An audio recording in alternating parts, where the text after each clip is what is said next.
Gil Suar, ¿cómo Buenas estás? noches, muy Buenas bien. noches. Gracias por la oportunidad de platicar de nueva cuenta contigo. Te agradezco que hayas venido. Bueno, todo el mundo te conoce, eres senador por el Partido de Acción Nacional. Y publicaste el día de ayer un artículo en el que te referías a cómo va la campaña de López Obrador. Y bueno, hacías allí una especie de balance, decías que pues, la campaña va bien y que realmente tienen posibilidades de ganar la contienda. Y eso mereció o te mereció una respuesta inmediata del candidato de Morena, que dijo en Chiapas: Gil tiene razón en que vamos muy bien y estamos ya enfilados para triunfar. Y en ese mismo contexto dijo que va tan bien que en realidad su preocupación ya no es ganar, sino cómo va a gobernar. Y hoy un periódico de la ciudad tiene un encabezado que dice que López Obrador le abre las puertas a todos aquellos que quieran integrarse en este proyecto. Y bueno, obviamente hace referencia a tu caso. ¿Te vas a Morena? No, de ninguna manera. Ya lo dije desde el primer momento en que rumor surgió a partir de las declaraciones de Andrés Manuel. Me imagino que esa es una reacción a mi artículo. Yo también estoy seguro. Y en el artículo lo que yo hago es un análisis lo más objetivo posible sobre la circunstancia actual, cómo va la campaña, el proceso electoral en enero de 2018. Y lo que yo veo es que Andrés Manuel ha logrado penetrar en un electorado que antes se le había resistido, clase medias y sobre todo el norte del país. Y eso no lo podemos obviar. Yo hago una pregunta: ¿qué pasa si Andrés Manuel gana?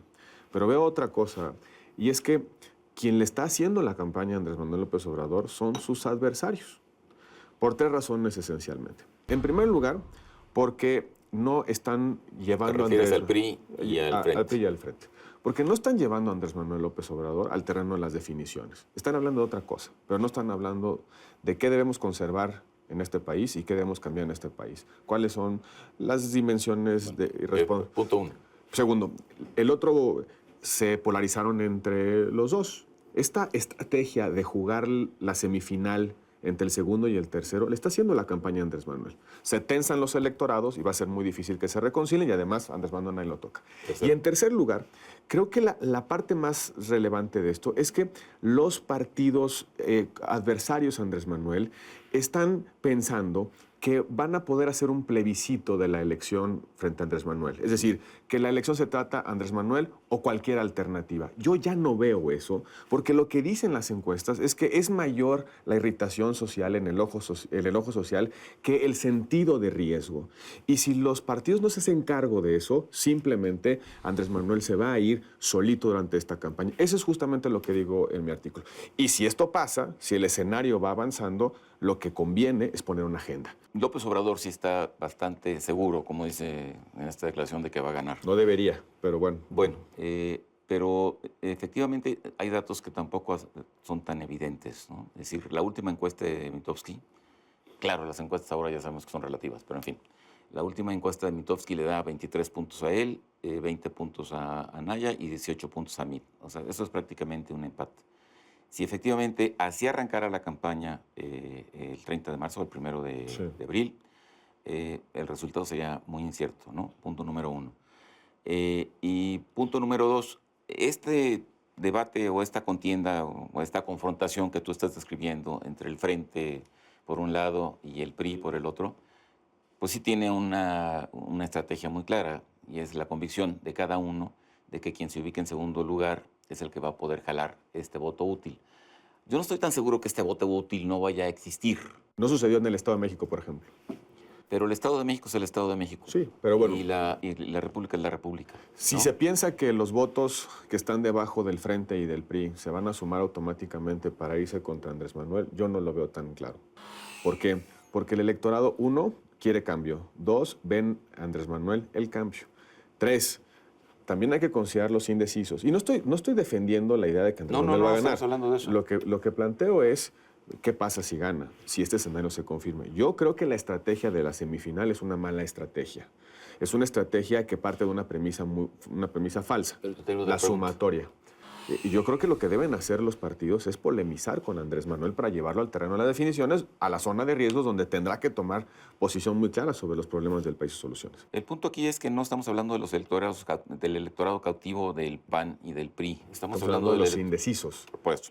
Y esos indecisos no necesariamente van a tener mayores dificultades para orientar su voto en una elección polarizada. La gran pregunta, y no estoy de acuerdo, es si efectivamente Andrés Manuel López Obrador, ahora con todo este nuevo discurso, que bueno, que es mucho más pragmático que lo que viene haciendo o que lo que hizo en las campañas anteriores, efectivamente está ganando una nueva forma de percepción entre la ciudadanía. Se está moderando. Pero si no es el caso, el electorado seguiría polarizado en términos de el propio proyecto de López Obrador, porque él mismo ha asumido que esta elección es un plebiscito. Es un plebiscito contra el PRI-PAN-PRD, donde es el cambio o el no cambio. Más bien, Entonces, ¿es un plebiscito sobre continuidad o yo? Por eso. Entonces, el único cambio es él. El único cambio es él. Pero yo no estoy tan convencido que el resto del electorado esté tan convencido. O sea, una buena parte del electorado, finalmente Andrés Manuel ha tenido el 35 o 30% del electorado en las elecciones pasadas.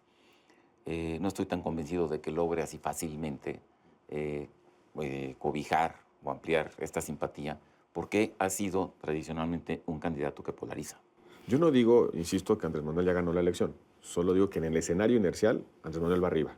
Y si no hacen algo los otros adversarios, sus contrincantes, esta elección se puede resolver muy rápido, porque se pueden consolidar las preferencias y puede haber una percepción de inevitabilidad y de ganador. Utilizabas incluso el caso del Estado de México. Exactamente. Y de la elección de Peña Nieto. Sí, exactamente. Ahora, se necesitan 17 millones de votos para ganar esta elección. 17 millones. Por el sistema electoral va a ganar el montoncito más grande.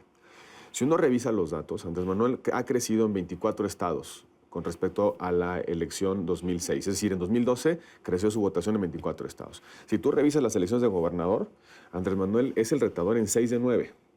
Lo que creo que hay que empezar a ver es con mucho cuidado que Andrés Manuel puede ganar. A mí no me convence la estrategia de la semifinal. ¿Por qué? Porque la estrategia de la semifinal polariza un electorado, pero también genera una percepción de que estos dos partidos no son alternativa. Todo lo que tiran esos partidos lo cosecha Andrés Manuel, pero sobre todo, le da tiempo a Andrés Manuel a seguir caminando. Esa semifinal le da tiempo a Andrés Manuel para hacer una estrategia de sentarse en una fonda y comer caldito de pavo criollo sancochado. En lugar de llevar a Andrés Manuel al terreno de las definiciones, donde hay necesidad de tomar riesgos. Voy a hacerle al abogado del diablo. Sí. Si efectivamente esta estrategia no es buena, que está justamente contando sobre la polarización y sobre la experiencia de las elecciones anteriores, o sea, 2000 fue así, 2006 fue así y 2012 fue así, ¿no? Sí. Pero si esta estrategia no es buena, porque ahora estamos en otro contexto diferente, lo que quedaría sería una elección a tercios, ¿no? Andrés Manuel, el frente de Andrés Manuel, el frente del PAN y el frente del PRI. Y esa elección a tercios sí le daría a López Obrador en este contexto una ventaja de entrada, porque sí efectivamente va arriba en un escenario donde el electorado se acomodara más o menos con las tendencias inerciales que ya lleva en este momento. No necesariamente. ¿Por qué? Porque tienes un número importante de indecisos. Andrés Manuel tiene que crecer a 34% para ganar la elección. Y los otros partidos tendrán que hacer lo mismo. Y esa cosecha está en los indecisos. Mi pregunta está, si se plantea una estrategia de capturar los indecisos, que pueden irse con Andrés Manuel, o si la idea es sacudir las bases de uno u otro partido para que esas bases se vayan en voto útil con el mejor competidor Andrés Manuel. A mí no me hace sentido esa parte. Pero cuando hablamos del voto útil, yo creo que no podemos hablar solamente del voto útil de las bases, sino de los independientes también. Sí, pero los independientes... Hay muchos independientes que dirían, bueno, yo no voy a votar, yo no quiero votar por este señor. A mí díganme quién va en segundo lugar para que lo pare. En los independientes hay 3 tipos de electores. Uno, los que no quieren a Andrés Manuel. Otros que están viendo cuál es la mejor alternativa, ¿sí? Cuál es el mejor candidato. Y tercero, los que no quieren ni al PRI ni al PAN. Es decir, no necesariamente hay un voto anti-López. Exactamente. Con López Obrador. Exactamente. Y es lo que pasó en el Estado de México. Y yo respeto las decisiones estratégicas de los partidos, pero de lo que no estamos hablando en México, en el país, en este proceso electoral, es de las definiciones. Andrés Manuel está yéndose libre de tomar riesgos. Voy a poner un ejemplo. Reforma energética. Andrés Manuel dice, la voy a cancelar. ¿Y por qué partimos de la premisa que para la gente defender la reforma energética es valiosa? Si no está en la conversación pública. Está diciendo que la reforma educativa se va también para abajo. Y en nuestra conversación, ¿dónde está una defensa explícita de uno u otro sobre la reforma energética o sobre la reforma educativa? ¿Sí? ¿Y el PAN? si la votamos las dos. Que no nos extrañe que se pueda decir eso sin costo. Ok. Pero entonces vayamos a la dinámica interna del PAN, perdón, y la situación que tienen algunos senadores. Bueno, está el caso de la senadora Gabriela Cuevas, que es el más sonado en este momento, pero está también el caso de Lozano, que finalmente migró hacia la campaña de MIT. Entonces, hay este grupo de senadores del cual formas tu parte, que estaban bastante inconformes y ¿cómo se llama?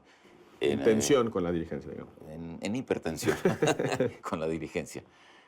Mi pregunta es directamente a ti. Si efectivamente hubiese una final y en esta final efectivamente se polarizara el voto, por un lado, Andrés Manuel seguramente va a ser un finalista, y el otro finalista podría ser José Antonio Meade o podría ser Ricardo Anaya. ¿Por quién votaría Roberto Yo no tengo duda. Por supuesto que tan es así que siempre he militado en un partido distinto a Andrés Manuel. Mi artículo no significa que lo voy a apoyar, significa un análisis sobre lo que está pasando. Por supuesto que frente a la alternativa, porque me preocupan muchas cosas de Andrés Manuel, sus posiciones y su talante. Okay. Pero también creo que debemos... ¿Por quién votarías? Por la alternativa, Andrés Manuel. Espero que sea la alternativa. No solamente puede ser Mido Anaya, ¿eh? Ojalá salga otra alternativa de los ciudadanos. Para mí, esa es la mejor alternativa y no me he cansado de decirlo. Entonces, adjunto la pregunta. Si tú tuvieras que elegir entre votar por Margarita Zavala o favorecer a Anaya para que pudiera efectivamente vencer a López Obrador, porque así están las cosas, ¿tu voto sería útil o sería un voto de convicción por Margarita? Yo creo que Margarita es la que mejor podía competirle a Andrés Manuel. La dejaron ir. Sí. Margarita tiene que cumplir las firmas y hacer una buena campaña. Si se convierte en alternativa, yo creo que le puede ganar a Andrés Manuel. No tengo duda de eso. Pero yo creo que en este escenario, para mí, la que mejor representa las causas del PAN es Margarita, no tengo duda. Okay. Ahora, yo quiero insistir en un punto. Tenemos que escuchar a la base social de Andrés Manuel. Es un tercio del país que por alguna razón está con Andrés Manuel. ¿Cuál es esa razón que motiva ese voto? ¿Por qué no nos hacemos cargo de que debajo de Andrés Manuel López Obrador, en esa base social, hay una exigencia de país que debemos escuchar, que debemos atender y que debemos reconciliar? Con eso cerramos. Gracias. Roberto, te agradezco mucho. Al contrario, de nueva cuenta, muchas gracias. Suerte. En Contexto, buenas noches. Hasta la próxima semana.